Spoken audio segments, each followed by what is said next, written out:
Hello दोस्तों, कैसे हैं आप सब। स्वागत है आप सभी का कॉमिक वर्ल्ड चैनल पर। तो चलिए दोस्तों, शुरू करते हैं राज कॉमिक्स में तिरंगा का कॉमिक विशेषांक झंडा ऊंचा रहे हमारा का दूसरा और अंतिम भाग। उस दृश्य ने सभी के होश उड़ा दिए। लॉकर टूटा पड़ा है। ओ गॉड, लॉकर खाली है। किसने तोड़ा इसे?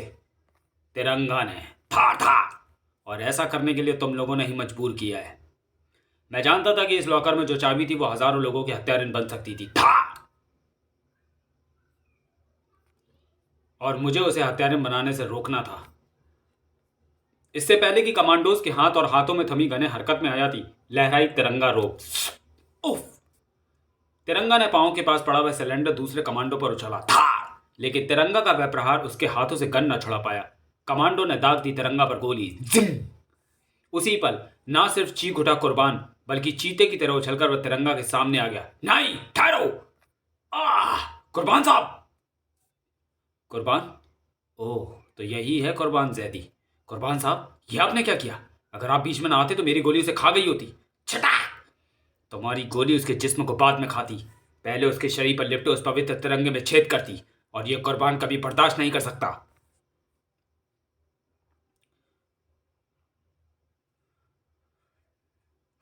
झंडा चाहे अपने देश का हो या किसी और देश का, वो सम्मान की वस्तु है। उसका सम्मान करना सीखोगे तभी सच्चे देशभक्त बन पाओगे। धन्य हो तुम कुर्बान। थाक उफ। हमारी दुश्मनी तिरंगा नाम के इस आदमी से है, ना कि तिरंगे झंडे से। इसे मैं बचकर नहीं जाने दूंगा। तुम सच्चे देशभक्त हो। मुझे पकड़कर तुम अपना फर्ज पूरा करो, मगर मुझे भी तुम अपना फर्ज पूरा करने से रोक नहीं सकोगे। तिरंगा ने खुले सिलेंडर पर फेंक मारा जलता हुआ लाइटर। उफ। तिरंगा उस रास्ते में समा गया। गटर को काटकर बनाया गया इसी रास्ते से मैं अंदर आया था, और अब यही रास्ता मुझे यहां से भागने में मदद करेगा। पर मेरी समझ में यह नहीं आया कि जब कुर्बान को कोट प्लेट ही नहीं मिली तो वो यहां कैसे आ गया। क्या मुस्तफ़ा जैदी ने ही उसे लॉकर नंबर बता दिया होगा? शायद ऐसा ही हुआ है। चेहरे पर आग लिए बाहर उसकी प्रतीक्षा में मौजूद था कुर्बान जैदी। तिरंगा अंदर तुम्हें गोली से मैंने इसलिए अंदर तिरंगा अंदर तुम्हें गोली से मैंने इसी तिरंगे के कारण बचा लिया था। इसका मतलब ये मत समझना कि मैं तुम्हें बचकर निकल जाने दूंगा, लेकिन जब तक ये तिरंगा तुम्हारे शरीर पर रहेगा मैं तुम पर हाथ नहीं उठा सकता। इसलिए पहले इसे ही तुम्हारे शरीर से अलग करता हूं। अब मैं आज़ाद हूं, तुम्हें गोली मार देने तक के लिए भी। लॉकर से जो चाबी तुम चुरा कर लाए उसे मैं तुम्हारी लाश से भी वसूल कर लूंगा। थाय। हो जाओगे हताश गिराते गिराते तिरंगा की लाश। था। जिस चाबी को तुम हासिल करना चाहते हो वो हजारों निर्दोष व बेगुनाह लोगों को जिंदगी दे सकती है। इसलिए उसकी रक्षा की खातिर ये जान चली भी जाएगी तो भी कम नहीं। पर तिरंगा की लाश से भी तुम चाबी वसूल नहीं कर पाओगे। था। तिरंगा ने जीप पर पड़ा अपना लवादा उठाकर फिर से धारण किया। वंदे मातरम। और तभी मेरे स्वागत के लिए पुलिस भी आ गई है, लेकिन पूरी मिलिट्री भी आ जाए तो मुझे नहीं रोक पाएगी। तर तर तर तर तर, रुक जाओ तिरंगा।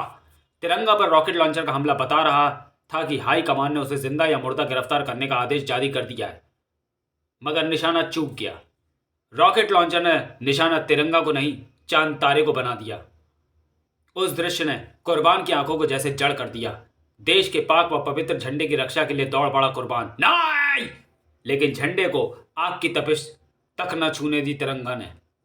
घबराओ नहीं कुर्बान, झंडे के सम्मान के लिए मैं भी अपनी जान की बाजी लगा सकता हूं। देख लो, तुम्हारे झंडे पर आंच तक नहीं आने दी मैंने। देखो कुर्बान, इस झंडे की तरह ही पाक और निर्दोष होती है वो जाने भी जिन्हें हमारी नासमझी मौत के मुंह में झोंक देती है। देखो, एक से हो गए इन दोनों एक से हो गए इन दोनों झंडों को। ये बिल्कुल ऐसे ही लग रहे हैं ना, जैसा जैसे खून का रंग एक होता है। खून यहाँ बहे या वहां, वो तो मानवता का ही बहा। तुम्हारा बहा, मेरा बहा। अगर हम ऐसा होने से नहीं रोक सकेंगे तो ये सदा बहता रहेगा। आतंकवाद की आग कभी बुझ नहीं पाएगी। कभी इसका शिकार होगे तुम्हारे अजीज, कभी मेरे अजीज। इस आग को बुझाने में मुझे तुम्हारी मदद चाहिए कुर्बान। टक टक टक टक टक टक टक। ये आग बुझेगी तिरंगा, ये आग बुझेगी। मैं तुम्हारे साथ हूं। मेरी आंखें खोल दी हैं तुमने। तर तर तर तर तर तर। आतंकवाद दीमक की तरह होता है, जो हम दूसरे देशों पर लगाते हैं तो अपने देश को भी उससे बचा नहीं पाते। आज मेरा भी शहर आतंकवाद का जबरदस्त शिकार है। ओह, सिर्फ 1 घंटा रह गया है। अगर अभी तक आरडीएक्स नहीं मिला तो मेरा शहर मौत के धमाकों से गूंज उठेगा। मौत के इन धमाकों को हम मिलकर रोकेंगे। चिंग। लो, मेरी तरह तुम भी इस पवित्र ध्वज को धारण करो, जो तुम्हारे अंदर पाप से लड़ने की जबरदस्त शक्ति पैदा करेगा। थैंक यू दोस्त। पुलिस की कई जीपों के प्रकाश से दोनों के जिस्म नहा गए और ताबड़तोड़ उन पर टूट पड़ी गोलियां। चिंग बैंग ता ता ता ता। पुलिस वाले तुम पर गोलियां क्यों चला रहे हैं? मैंने तुम्हारी ढाल बनकर खुद घाव खाकर तुम्हें गोली से बचाया था, इसलिए देशद्रोह व गद्दारी के आरोप में हाई कमान ने मुझे भी तुम्हारे साथ खत्म कर देने के ऑर्डर दिए जा चुके होंगे। पुलिस जीपें हमारा पीछा कर रही हैं। ओह, ये तो पेट्रोल टैंकर है। पुलिस से पीछा छुड़ाने का तरीका तो मुझे मिल गया। अब इस पेट्रोल को चिंगारी दिखाने के लिए लोहे की ये सीढ़ी तोड़कर सड़क पर फेंकनी होगी, जिसकी रगड़ से ही चिंगारियां पैदा करेंगी। उधर मैं टैंकर का वॉल्व बंद करके पेट्रोल रोक दूंगा, क्रैक! और उधर सड़क पर दौड़ती आग जीप तक पहुंचकर उसे रुकने पर विवश कर देगी। भाम! धमाकों से घबराकर ड्राइवर ट्रक छोड़कर भागा। तिरंगा और कुर्बान उस पर सवार हो गए। तिरंगा, किसी अज्ञात व्यक्ति ने पुलिस हेडक्वार्टर में सूचना दी है कि शहर की महत्वपूर्ण इमारतों के आसपास आरडीएक्स बिछा दिया गया है। अगर ये विस्फोट हो गए तो मेरे मुल्क की अकल्पनीय क्षति होगी। मुझे उन इमारतों के पास ले चलो, क्योंकि मेरे पास थर्ड आई नामक उपकरण है। थर्ड आई? इधर बमों को खोज पाने में असफल बम स्क्वाड के निर्देश पर आसपास की भी सभी इमारतों को खाली करने के ऐलान से भगदड़ मच गई। आरडीएक्स, एक खतरनाक विस्फोट है, वो फट गया तो तबाही आ जाएगी। या अल्लाह! लेकिन अब तबाही नहीं आएगी, क्योंकि कुर्बान के साथ आ गया है तिरंगा। हम दोनों मिलकर इस तबाही का मुंह तोड़ जवाब देंगे। कुर्बान? तिरंगा? ये तो हिंदुस्तानी है। उससे भी पहले एक इंसान हूं। जल्दी कुर्बान, ये लो थर्ड आई। इस उपकरण की मदद से तुम बारूद का पता फौरन लगा सकते हो, क्योंकि जहां भी बारूद होगा वहां तुम्हें लाल रोशनी दिखाई देगी। विश्वास नहीं होता? कुर्बान की निगाहों ने तब तक चप्पे चप्पे का निरीक्षण किया। उस वक्त चौंक पड़ा वह। अरे हाँ, वहां सड़क पर लगे लेटर बॉक्स में मुझे लाल रोशनी का संकेत मिल रहा है। इस बिल्डिंग को उड़ाने के लिए आरडीएक्स वहीं पर होगा। चीख पड़ा कुर्बान। आरडीएक्स वहां है, लेटर बॉक्स में। आरडीएक्स वहीं मिला, इसे निष्क्रिय कर दो।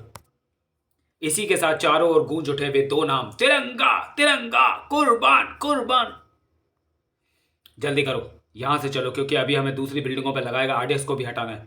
ठहरो, तुम दोनों यहां से नहीं जा सकते। हमारे पास तुम दोनों की गिरफ्तारी के ऑर्डर्स हैं। पागल मत बनो, अगर हम यहां से ना गए तो आरडीएक्स फट जाएंगे। अफसर कुछ सुनने को तैयार ना था, मगर भीड़ के तूफान ने तोड़ दिया पुलिस का ख्वाब। उन्हें जाने दो, वे रक्षक हैं देश और मानवता के। यहां से निकलो तिरंगा, सच्चाई का रास्ता कोई नहीं रोक सकता। फिर तिरंगा, चांद तारे को धारण करवाकर तुमने अपराध से लड़ने का जो रास्ता मुझे दिखाया है वो सचमुच अद्भुत है। मैं इस रास्ते को छोड़ूंगा नहीं। कुर्बान जैदी थर्ड आई की मदद से एक के बाद सभी महत्वपूर्ण इमारतों से आरडीएक्स हटवाता चला गया। वहां कार पार्किंग में खड़ी कार में आरडीएक्स है। ठीक 1 घंटे बाद, तिरंगा, ये लो थर्ड आई। अब खतरा टल गया है, लेकिन वह खतरा अभी नहीं टला है जिसका बीज मुस्तफा जैदी ने हिंदुस्तान में बो रखा है। हाँ कुर्बान, ये चाबी तो मैंने हासिल कर ली है, लेकिन मैं नहीं जानता कि इसका ताला कहाँ है, क्योंकि जब तक इस चाबी को मैं उस ताले में नहीं लगा देता वह खतरा किसी भी वक्त अपना खूनी जबड़ा फाड़ सकता है। इस चाबी के ताले के साथ ही मुझे तुम्हारे भाई मुस्तफा जैदी की भी तलाश करनी है, जो 10 वर्षों की नींद के बाद अचानक ही जाग गया है। हम सब ने तो भाईजान के जिंदा होने की उम्मीद ही छोड़ दी थी। ओह, तो ये तस्वीर तुम्हारे भाईजान मुस्तफा जैदी की है? क्या मैं इसे देख सकता हूँ, सॉरी ले सकता हूँ कुर्बान? उसकी तलाश के लिए ये ज़रूरी है। हाँ हाँ, ज़रूर ले लो।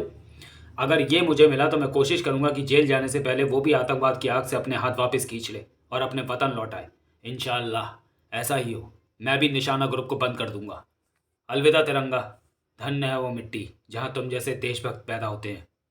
अलविदा कुर्बान। अब तिरंगा के लिए पाकिस्तान से निकल जाना उतना ही आसान था जितना कि आना आसान हुआ था। और फिर उस वक्त तिरंगा को देखकर कमिश्नर साहब की आंखें छलक आईं। तिरंगा, तुम लौट आए? जी हाँ कमिश्नर साहब, और जब आप हेडक्वार्टर में नहीं मिले तो मैं सीधा यहाँ चला आया, और ये रही उस तबाही के ताले की चाबी। कितना अजीब संयोग है, जिस ताले को मुस्तफा जैदी ने लगाया उसकी चाबी को भारत लाने में मेरी मदद उसी के भाई कुर्बान जैदी ने की। ओह, लेकिन अब उसके ताले का पता कैसे चले? सोचना होगा, मगर पहले आप ये बताइए कि क्या मुस्तफा जैदी ने कुर्बान को कोई और फ़ोन किया? मुस्तफ़ा जैदी ने एक फ़ोन और कुर्बान को लॉकर नंबर बताने के लिए किया था। उसके बाद उसने दूसरी कोई कॉल नहीं की, और उस वक्त तो रहीम भी मेरे साथ था। कहीं मुस्तफ़ा जैदी बाहर से मेरी लाइन में तार जोड़कर तो ये फ़ोन नहीं करता रहा? हो सकता है, पर फिलहाल मुझे इस चाबी के ताले तक पहुंचने के लिए एक एटलस बुक चाहिए जिसमें प्रत्येक स्टेट की नक्शे हों। मैं तुम्हें एटलस देता हूँ। हाँ, मिल गई। लेकिन तिरंगा, इस किताब में तुम क्या ढूंढना चाहते हो? ये किताब मुझे उस जगह का पता बताएगी जहाँ मुस्तफ़ा द्वारा मौत दफन की जाती थी या कर दी गई थी। हैदर ने अपने बयान में मुझे बताया था कि मुस्तफा जैदी जब भारत आया था तो उसके साथ 50 किलोमीटर तक मार करने वाली मिसाइलें व परमाणु बम थे, और अगर ये मिसाइलें चलती तो उसकी रेंज में दिल्ली, पलवल, हापुड़ और मेरठ को आना था। ये सभी जगह उस स्थान से 50-50 किलोमीटर दूर है। यहाँ से मिसाइलें छोड़ी जाने का प्लान था। अगर हम इन जगहों से 50-50 किलोमीटर की दूरी वाली जगह देखें तो वो जगह है गाजियाबाद साहिबाबाद के बीच पड़ने वाला मोहन नगर बाईपास, क्योंकि मोहन नगर से हापुड़, पलवल, मेरठ और दिल्ली की दूरी 50-50 किलोमीटर ही है। कमिश्नर साहब, मुझे पूरा और पक्का यकीन है कि परमाणु बम और उन मिसाइलों का जखीरा हमें मोहन नगर में कहीं दफन मिलेगा। मार्वलस, तुमने तो कमाल कर दिया। मोहन नगर कोई बहुत बड़ा एरिया नहीं है। हम उसके चप्पे चप्पे को छानकर मिसाइल और परमाणु बम का पता लगा लेंगे। फिर अब तो हमारे पास ठंडाई की भी सुविधा है। हेलीकॉप्टर की मदद से बारूद ढूंढने में कोई मुश्किल नहीं होगी। अरे क्या हुआ? तिरंगा, तबाही के उस ताले की चाबी को मैंने 5 मिनट पहले यहीं तो रखा था, पर अब वो यहाँ नहीं है। क्या? यहां से उसे कौन ले जा सकता है? उसी क्षण कार के टायरों की जबरदस्त चीख पुकार गूंज उठी। क्रंच! कार को इतनी तेज गति से कौन ले जाकर लेकर जा रहा है? ओह, रहीम! तो गद्दार वही है। ओह नो, कार रहीम ड्राइव कर रहा है, मगर कार में दूसरा कौन है ये नहीं दिखाई दे रहा। शायद ड्राइवर रहीम के साथ मुस्तफा जैदी हो। हमें बातों में लगवाकर चाबी वही उठा ले गया है, और इससे खतरनाक बात दूसरी कोई नहीं हो सकती। उसे रोको तिरंगा। मैं जानता हूं कि वो कहाँ गया होगा, लेकिन हो सकता है कि मैं उसे ना पकड़ पाऊं। अगर ऐसा हो गया तो फिर मोहन नगर में मुझे कहाँ पहुंचना है ये जानना मेरे लिए मुश्किल हो जाएगा। आप फौरन एक हेलीकॉप्टर लेकर वहां पहुंचिए कमिश्नर साहब, किसी भी सूरत में, और जल्दी से जल्दी। अगर उसने ताला खोल दिया तो गजब हो जाएगा।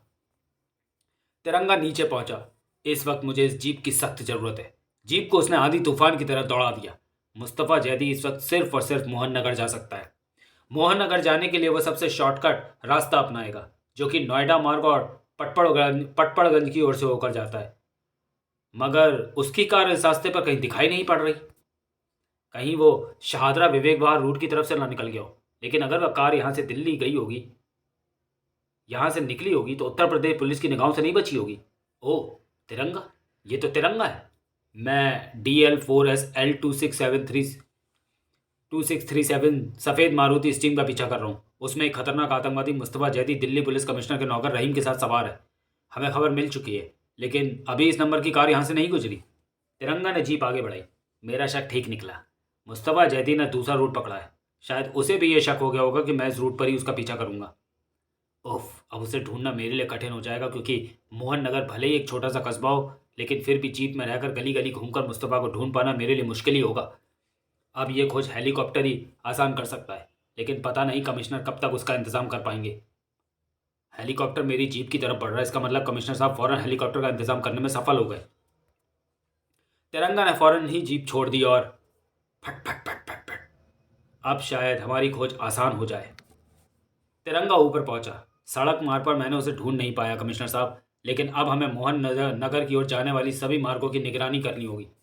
उस वक्त सुबह के 7 बजे थे जब तिरंगा, हेलीकॉप्टर में फ्यूल खत्म हो रहा है, अब हमें लौटना होगा। ठीक है। दूर होता चला गया हेलीकॉप्टर, और वह दृश्य देख रही थी वही मौजूद 2 आंखें। तुम लोग जिस कार को ढूंढ रहे हो उसे तो मैंने रहीम सहित दिल्ली में ही एक गैरेज में छोड़ दिया है। वहां से बस में बैठकर यहाँ आ पहुंचा हूँ। मौत को जगाने की चाबी मेरे हाथ में है। मौत कहाँ दफन है ये भी मैं जानता हूँ। मुझे याद है वो पल जब मैं एक हेलीकॉप्टर में मिसाइल लॉन्चिंग पैड के आसानी से जुड़ सकने वाले पुर्जे, परमाणु बम और अन्य शस्त्र लेकर भारत की ओर रवाना हुआ था। मेरी मंजिल है मोहन नगर, और फिर सिर्फ मुझे मालूम है कि मैंने परमाणु बम छोड़ने के लिए मोहन नगर को चुना है। बाकी मेरे ग्रुप के लोगों को सिर्फ तबाह की जाने वाली जगहों के बारे में ही मालूम है। मैंने मोहन नगर के टी पॉइंट पर हेलीकॉप्टर उतारा। वहीं सारा सामान उतार कर उसे झाड़ियों से ढकने के बाद मैं हेलीकॉप्टर वापस ले गया। हेलीकॉप्टर को ठिकाने पर लगाने के बाद मैं वापस वहां पहुंचा और एक एक कर सारा सामान पहले से खरीद लिए गए फार्म हाउस में न सिर्फ पहुंचा दिया, बल्कि इमरजेंसी मिसाइल लॉन्चिंग पैड भी तैयार कर लिया। कल होगी तबाही। दिल्ली की तबाही अब दूर नहीं थी, लेकिन मेरा दुर्भाग्य, उस रात दिल्ली जाते वक्त मेरी कार भयानक दुर्घटना का शिकार हो गई। भाग! उसके बाद क्या हुआ मुझे कुछ पता नहीं। आज 10 बरस बाद मुझे होश आया है। यही तो वो जगह थी जो आज भी जैसे कि तैसे बंद पड़ी है, और यही तो थी वो तबाही जो 10 बरस तक खामोश रही। मगर अब ये खामोश नहीं रहेगी। आज मैं इसे जगा दूंगा। सिर्फ कंट्रोल पैनल बॉक्स को खोलने और इस बटन को दबाने की ज़रूरत है। जो काम 10 बरस पहले मैं ना कर सका वो अब करूँगा। हा हा हा हा हा। मुस्तफ़ा जैदी की उंगली ने दबा दिया वो बटन। लेकिन ये क्या? सर्किट ऑन होने के स्थान पर ऑन हो गया रेडियो एफएम। दो दिल मिले मगर चुपके चुपके। ये क्या? रेडियो कैसे बजने लगा? इसी पल गूंज उठा वह स्वर और नजर आया तिरंगा।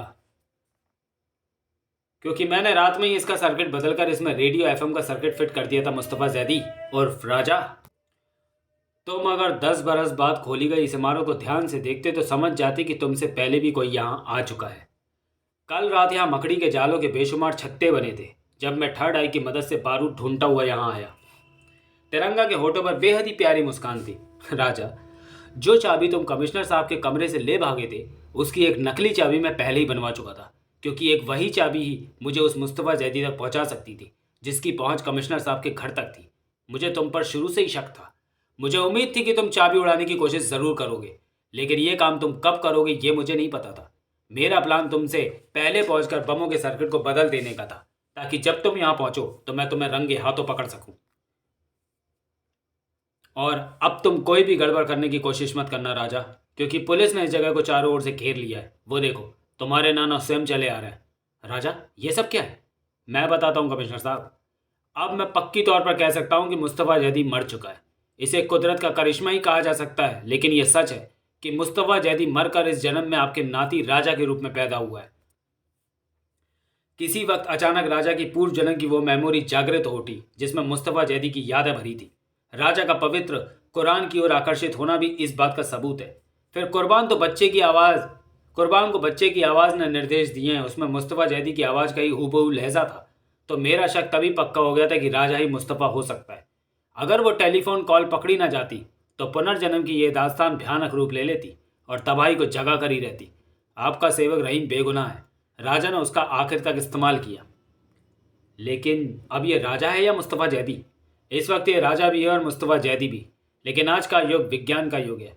हमारे वैज्ञानिक और साइकोलॉजिस्ट इसका ब्रेन वॉश करके शायद इसके अंदर के आतंकवादी को मारकर इसे कंप्लीटली राजा बना लेने में सफल हो जाएंगे, मगर उसके लिए वक्त का इंतज़ार करना होगा और तब तक इसे कड़ी निगरानी में रखना होगा। समाप्त। तो चलिए दोस्तों, वीडियो को यहीं समाप्त करते हैं और मिलते हैं तिरंगा सीरीज़ की अगली कॉमिक्स कारगिल में। तब तक के लिए धन्यवाद।